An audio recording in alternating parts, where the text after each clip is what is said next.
Tiana Shoei. I'm an executive, a reader, writer, entrepreneur, athlete, life coach, and energy. This is my podcast, Tiana Shoei Ain't Quite Right. Join us as we laugh, learn, and live big. Hello, everyone. This is Tiana Shoei, and welcome to my podcast, Tiana Shoei Ain't Quite Right. This is season 2, episode 3. I just can't even believe it. It just feels like yesterday I started this, and I can't believe here we are into our second season and now 3 episodes into our second season. So thank you so much again for joining, being a part of this journey. It is such a privilege to share this journey of life with you. Well, you guys, we're going to talk about an interesting topic. Now, what spurred me to do this topic is in some of the other areas that I do things, I've had several people ask me about how to forgive people. And I thought, wow, this is a good topic. If I'm getting several people who have asked me about forgiveness, I figured this is a good topic for us to talk about.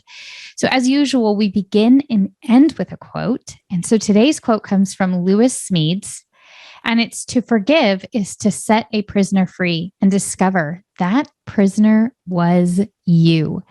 Now, forgiveness is so interesting because it is part of the human experience. If you are a human being and you interact with other human beings, which is 99.999999999% of the population, then at some point in time, forgiveness is going to have to come into the equation.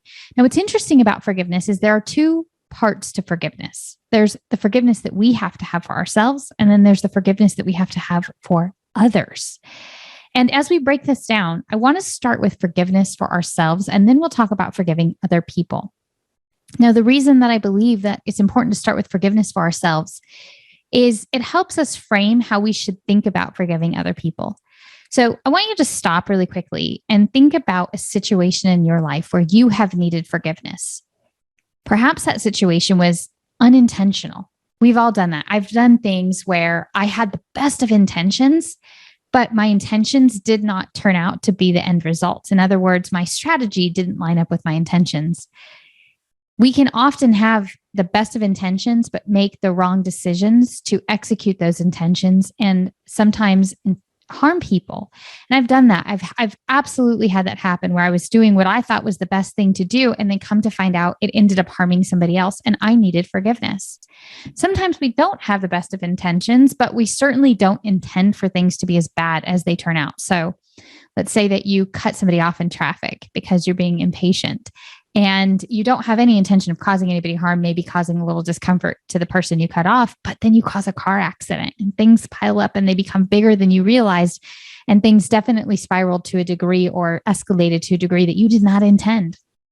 Sometimes you had bad intentions because maybe you just weren't feeling well. Maybe you lashed out at the poor teller at the bank, or, said something to your kids because you were angry with them that you regretted later. And we find ourselves in all of these different scenarios at some point in life. It's just part of being a human being. And when we do that, we have to go through the process of learning from our mistake and then forgiving ourselves. If we cannot look back, and I've said this before, so this is not new. If we cannot look back over our lives and have things that we wouldn't do differently, then we're not growing. And so I think the first part of dealing with forgiveness is being able to look back at our lives at things that we did either intentionally or unintentionally, where the outcome did not turn out like we planned, or it turned out exactly like we planned. And we look back later and go, I wouldn't have done that now. That was not the way I should have behaved. Or now that I have, what's the saying? Hindsight is 20/20. Now that I have 20/20 hindsight, I would not make that same decision. The first thing to do when it comes to dealing with forgiveness for yourself is just to acknowledge what you learned from the lesson. Just to say to yourself, that was painful. I did not think all the way through that. I made the wrong decisions to support my intention. I love this saying. If your intention is to go to California and you're in Dallas, but you start driving towards Maine, it doesn't matter what your intention is. You're headed towards Maine, right? I chose the wrong strategy. I didn't think about the way that this was executing. I didn't have all the information I have now. If I had this information, I would have made a different decision. So in the future, I'm going to do a better job gathering information. I lost my temper. I should not have allowed myself to get to the point where I made such a rash decision. In the future, I want to become aware of when I'm starting to hit that point where I might make a decision I regret and put myself in a timeout zone. I had that rule. I used to get very emotional when I was younger and at work. And so I had to create a rule for myself that if I was emotional about something, I wasn't allowed to hit send on an email. Those little borders and parameters and boundaries that we can place for ourselves to keep ourselves from making mistakes that we will regret later. Once you've acknowledged the mistake that you've made, once you've looked back and you go, gosh, I just would not do that again, or I did not intend for that. Once you've learned that lesson, then the second thing is to forgive yourself, to have the grace for yourself, to acknowledge that you're human. You're not perfect and you're not going to be perfect. And while you want to strive to be the best version of yourself, it's okay to make mistakes. What's not okay is not to learn from those mistakes. Carol Dweck does a great job in her book, Mindset, talking about a fixed versus a growth mindset. And essentially, those of us who are stuck in a fixed mindset, and we all have these in some areas of our lives, we give ourselves no grace to make mistakes in those areas because we have this deeply rooted belief that our identity is found in our perfection. In other words, smart people don't do those things, or good people don't do these things, or if I were perfect, I wouldn't do these things. We have these kind of deep-seated beliefs that tell us that if we make a mistake in that area, then there's something wrong with us, rather than just acknowledging that every person has the potential to grow in every area of their life. You have not yet discovered the best version of anything for you. You may have a great version, but you haven't yet discovered the best because it's a journey, not a destination. So the first thing that I wanted to talk about with forgiveness is for you to sit down and take inventory of areas in your life where you have not yet fully realized the lesson that you learned from that opportunity or from that circumstance, and to give yourself permission to forgive yourself. I have made mistakes that I regret, big mistakes, and in all different aspects of life. I've hurt people I didn't mean to hurt. I've hurt myself in ways I didn't realize I was hurting myself. And I have done things selfishly, not realizing the consequences of those selfish decisions. And when possible, I have gone and asked to reconcile with the individuals that I've hurt. But there have been situations where there is no communication with that person anymore. And it's better in some ways, I think, to just be left in the past. But where I have had to sit down and deal with the difficult decisions I've made, the bad decisions I've made, the innocently bad decisions I've made. There have been times when I did things not with the best of intentions, not recognizing that my actions were going to have a ripple effect and cause people harm. And I've hurt people. And I look back now as an older, wiser version of myself, and I have deep regret for the mistakes that I made. I'm sorrow-filled. I'm sorry, right, for those things. But I can't change them. But what I can do is I can sit down and I can learn from them. And then I can forgive myself and I can say, you know what? You were young and dumb and ambitious. Maybe you had all the information and you didn't get enough sleep and you knew better. Maybe you put yourself in a situation you know you shouldn't have been in, or now you know better than to be in that situation. So I just first want to give you permission to forgive yourself. I want to give you permission to deal with those hard things in life, those very painful mistakes that you've made, learn from them, acknowledge that older, wiser person that is learning from those mistakes, and then forgive yourself and let it go. The key to forgiveness is that you're truly letting it go. You might always have the scar, but you don't feel the pain anymore. You're making a conscious decision to leave the past where it is, and that is in the past.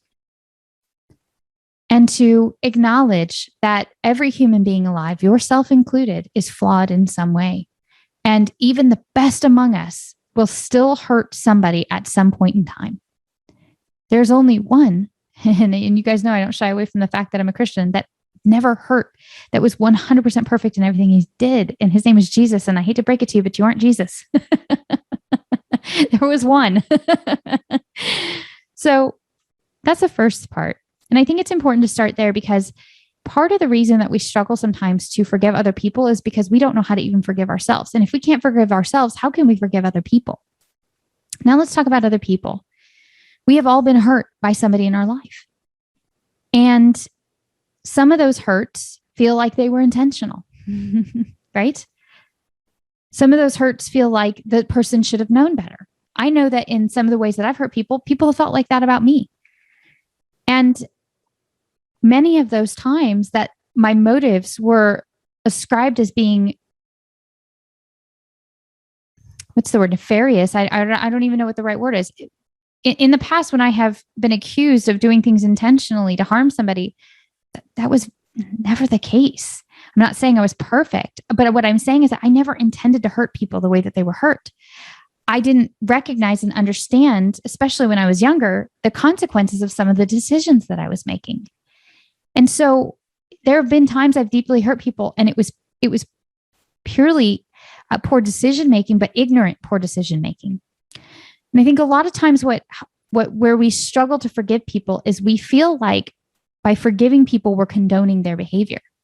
But just to the discussion we just had, we look back and we say, I wouldn't have done it that way. We're not condoning the behavior, we're learning from it. And the same is true for people who have wronged us. There are some people who do intentionally harmful things to people. Murderers, rapists, pedophiles. I mean, these are intentionally harmful things, right? Even though their behavior and their action was completely and totally unacceptable, that doesn't mean that we have to condone it to forgive it. When we forgive somebody, what we are doing is we are saying, I'm choosing not to allow this other person's decisions to impact me any longer. Their motive behind the decision is their issue, not mine. Do you see that subtle difference?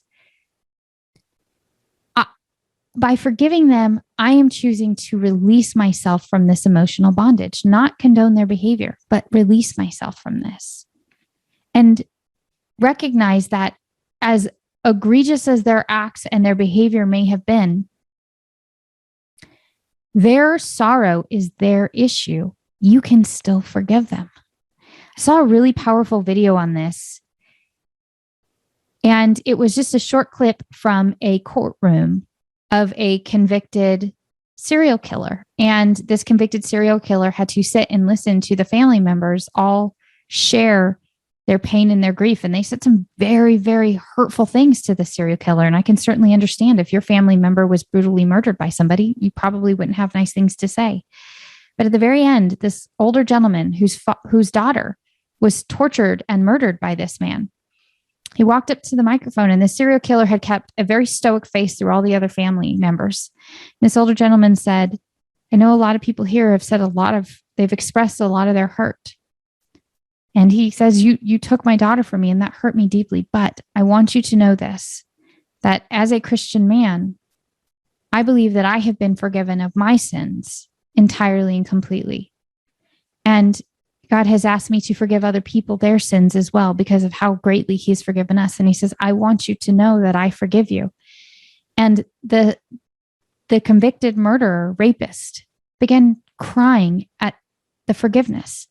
The man never said it was okay what you did. The man never condoned the behavior, but he said, I choose to forgive you. He decided in that moment that this man's brutal actions were no longer going to be a burden that he bore. He was going to let it go. That didn't make his daughter come back, but it did free him from the emotional baggage of carrying around somebody else's bad decisions. As our quote said, Lewis B. Smedes, to forgive is to set a prisoner free and discover that prisoner was you. I know the feeling of not wanting to forgive because you feel like you're condoning the bad behavior. And I want to say it's forgiveness and condoning behavior are two different things. Forgiveness is choosing not to allow that circumstance to have power over you any longer. That doesn't mean it changes the circumstances. It just means that the emotional attachment to it is gone. You're choosing to let it go and leave it where it was. Forgiveness is also important because it gives us room to be human, but it gives other people room to be human. Maybe something somebody has done to you so egregious that they do not have a place in your life anymore. And that's perfectly acceptable. I've had people who we've had to part ways because their behavior got to the point where it was no longer acceptable for us to be in each other's lives, for them to have any influence over me any longer. That's okay. You can still forgive somebody, even if it means that you have to part ways. And forgiveness is not saying that I have to give you permission to continue to do this harmful thing to me, but it is letting it go. So I think sometimes, again, we misunderstand forgiveness because we think that it means that this person's allowed to continue in that behavior. And that's not the case. You can forgive, but set boundaries at the same time. I think forgiveness is also difficult because sometimes our imaginations can run wild and we begin to ascribe motive to what people have done. Have you ever done that? Where you just know that they intentionally did this harmful thing to you. I warn you against being a mind reader. Because here's something important to understand. And this was a concept that I learned the hard way. Hurting people hurt people. Let me say that again. Hurting people hurt people. In other words, when people hurt you, it's generally because they are dealing with some degree of hurt themselves. Just like I said, ego is a mask for insecurity. Insecure people tend to be some of the most prideful or have the biggest egos because they're masking their own insecurity. Having grace for people can hopefully help somebody, even if you don't have to be a part of their life any longer, grow through a painful process in their life. By forgiving people, you give them the freedom to ideally become a better person out of the circumstance. They're not your responsibility and they're not your problem. And I'm not making it your responsibility or your problem, but I'm saying that you can help be an example of a better way. Forgiveness is just an interesting topic because it touches so many aspects of life. And I just wanted to take a few minutes on today's episode and talk about it and check in with you and ask you, how do you need to forgive yourself and who do you need to forgive in your life? And what does that forgiveness look like? What would it mean to you to be completely free of an emotional burden and bondage of unforgiveness of a particular person in your life? Why haven't you forgiven them? What has kept you from forgiving them? You may still be living with the consequences of their decisions, and maybe that's partly painful, but how can you let go of the emotional baggage so you can deal with the consequences that you have as a result of their decisions? I struggled with unforgiveness for a long time. There have been people in my life that I've held on to unforgiveness for a long, long time. And it was very hard for me to let go of the things that they had done to me. And over and over again in my mind, I would replay the things that they did. And I recognized that it wasn't hurting them. I think part of the reason why we struggle to let go is we think we're letting them off the hook somehow. Those people didn't care. They hadn't lost a wink of sleep. I was the one that was being burdened by my unforgiveness, not them. We somehow feel like we're giving them a free pass or letting them off the hook and they get to go free while we're hurting. And the opposite is true. It's funny how we justify that. Once I had truly chosen to forgive people, not only was that emotional baggage gone, but then I moved on. I don't think about these situations anymore. And I've learned from them. So how can we learn from times when we've had to forgive people? Well, I've learned that people are not perfect, and that in the past, when I've had expectations of somebody to be perfect, it was an unfair expectation of them. So I've learned how to love people on a more deep level, especially like your spouse. Your spouse is going to do things that drive you crazy. And if you can just learn to love them for who they are and forgive them, then you can have a deeper and more intimate relationship with your spouse. It's oftentimes us holding on to the things that we don't like about our spouse that keeps us from entering into that next level of intimacy. Sometimes that learning to forgive people is rooted in our own unforgiveness of ourselves, and we can't forgive ourselves, which is why we hold on to it.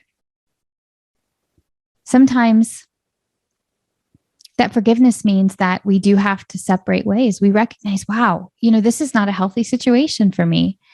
And part of the stepping back and looking at it, I'll give you an example because I am a sexual abuse survivor, I was very codependent for much of my life. And it was, only in the past decade that I've really begun to get free of codependency.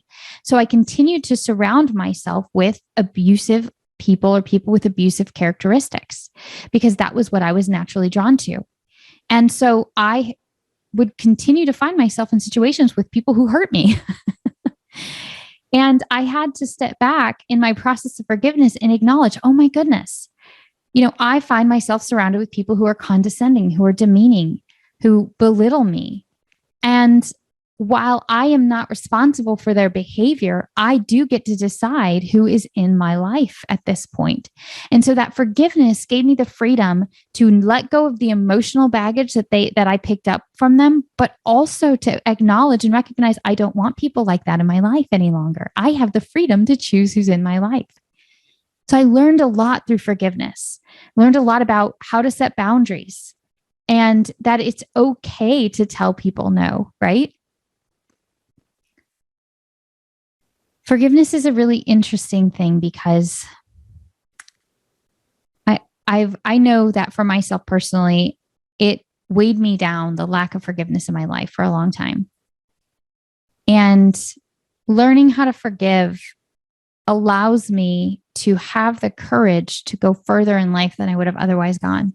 If I did not learn how to forgive, I would still continue to be that broken, hurting victim that I was years and years ago, rather than recognizing that people are going to hurt each other, sometimes intentionally, sometimes unintentionally. It doesn't matter.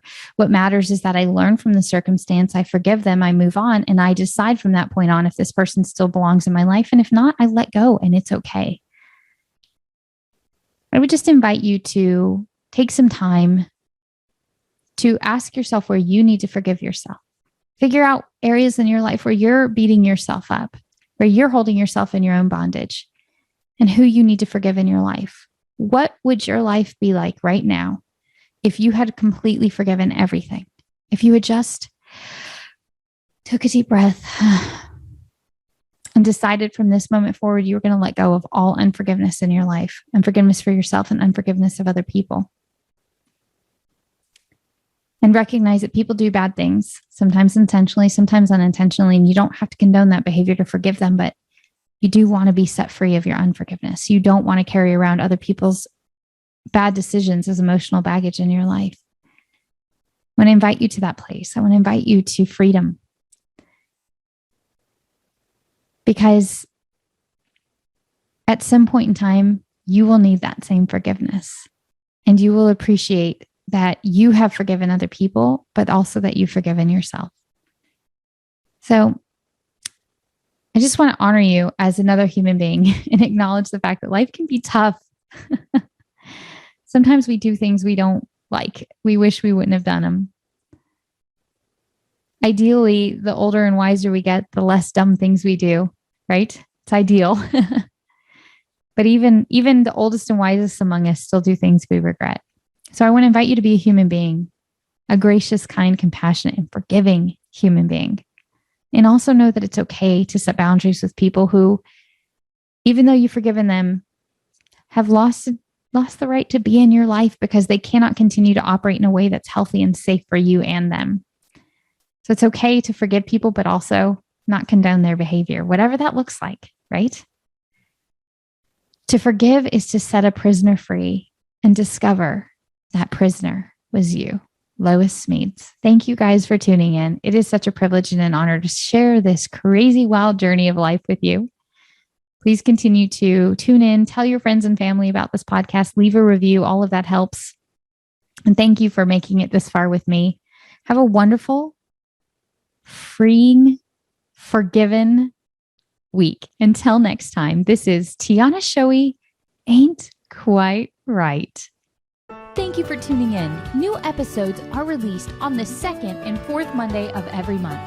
If you like this content, please subscribe, leave a review, and tell anyone else you think that will enjoy joining us on this journey to tune in.